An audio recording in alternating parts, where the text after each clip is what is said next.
درود و سلام. یو خو را ساده رقم دی، هغه څوک وانه منیر دغه یو ساده رقم تا وغورځوم. یو خو را هغې غم دی، بل مې څوک شعر ته غوږ نه ږدي.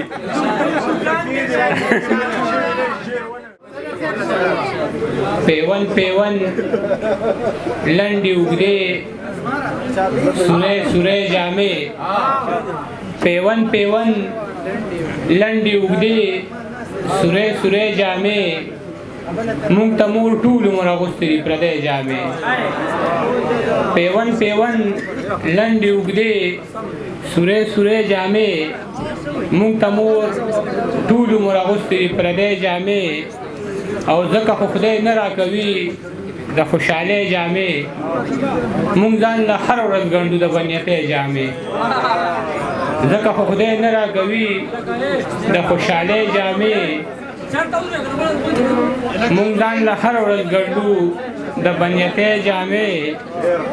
او لغړ دې ګرځو خو چې خپله خاوره خپل اختیار وي، لغړ دې ګرځو خو چې خپله خاوره خپل اختیار وي. راځئ چې اوسېږو په اور د غلامۍ جامې، او شکر دې خدایه چې جوګه دې کړم د هر محفل، شکر دې خدایه چې دې راکړې د سیالۍ جامې. شکر دې خدایه چې جوګه دې کړم د هر محفل، شکر دې خدایه چې دې راکړې د سیالۍ جامې.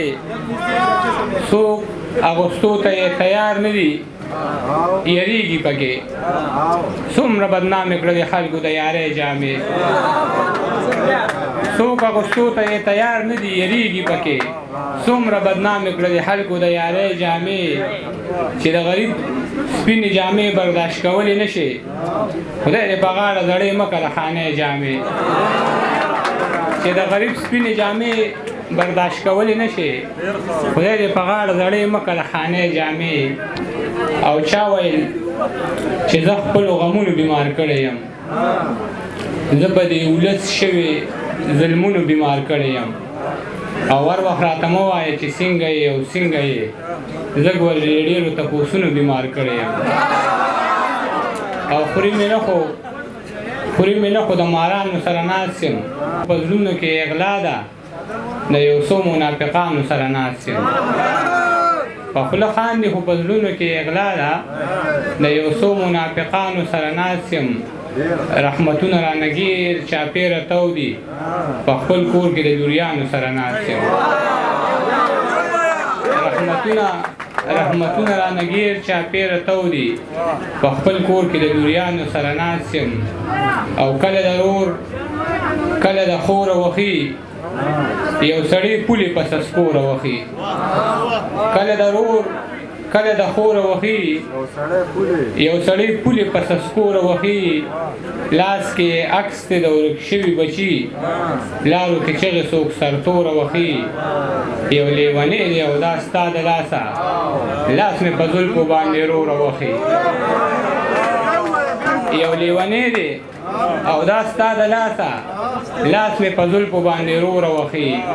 او څنګه زما قاتلان نه پېژنې، ما پسې چغې ستا د کوره وخي. څنګه زما قاتلان نه پېژنې، ما پسې چغې ستا د کوره وخي.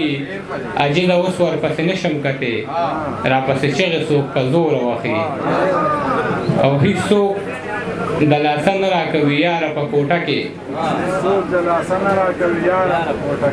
تصویر د دې سلګۍ وخم بېواره په کوټه کې.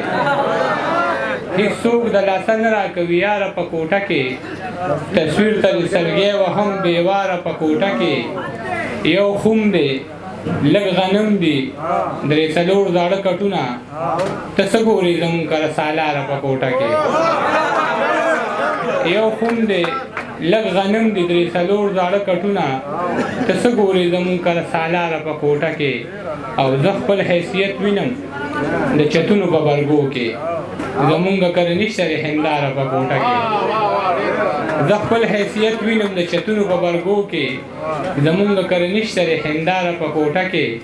او ملک صاحب زه د بل غوښې په خپلو بچو نه خورم، زه نه ساتم د ځان سره مرداره په کوټه کې. او د کور دیوال مې پرېوته باران له صبر ورکه، یا خدایه څوک مې جوړه نه کړي لاره په کوټه کې. او وجې د دې تکلیف له مې لفظونه پیدا نه کړل چې مور مې راته کړې وي بیماره په کوټه کې. او ور دې زما د زړه د کور نه وخي، حال دې په زنه باندې تور نه وخي. او په غاښو مچې چې د شونډو سوکې، خلک د ګل پاڼې په لور نه وخي. په غاښو مچې چې د شونډو سوکې، خلک د ګل پاڼې په لور نه وخي. دا خو کعبه د احترام یې کوه، د خدای ظالمه خلک مور نه وخي. دا خو کعبه د احترام یې کوه، د خدای ظالمه خلک مور نه وخي. او پیسې به درکم خو خپل خان ته وایه چې دروازه راته په زور نه وخي. پیسې به درکم خو خپل خان ته وایه چې دروازه راته په زور نه وخي. کومه ګناه چې څوک په خپله کوي، هغه ګناه باندې د خور نه وخي. کومه ګناه چې څوک په خپله کوي، هغه ګناه باندې د خور نه وخي. اخري دو درې شعرونه چې دروغجن سړي په یاد د پابندي ولګي، په زنده‌باد او مرداباد د پابندي ولګي. او چې بې ګناه د خلکو وینې تویوي په پیسو، د دې وطن په هر جلاد د پابندي ولګي. او نور داسې څوک دی چې زما په غوښو ژوند ووهي، خو بس په یو اسلام آباد د پابندي ولګي. نور داسې څوک دی چې زما په غوښو ژوند ووهي، خو بس په یو اسلام آباد کې پابندي ولګي. چې نه اقام ته ګټه شته او نه اسلام ته ګټه، په داسې جنګ او په جهاد د پابندي ولګي. چې نه اقام ته ګټه شته او نه اسلام ته ګټه، په داسې جنګ او په جهاد د پابندي ولګي. د چا عجز د زړه دنیا چرته ورانه نه کي، ستا د خورو زلفو په باد د پابندي ولګي.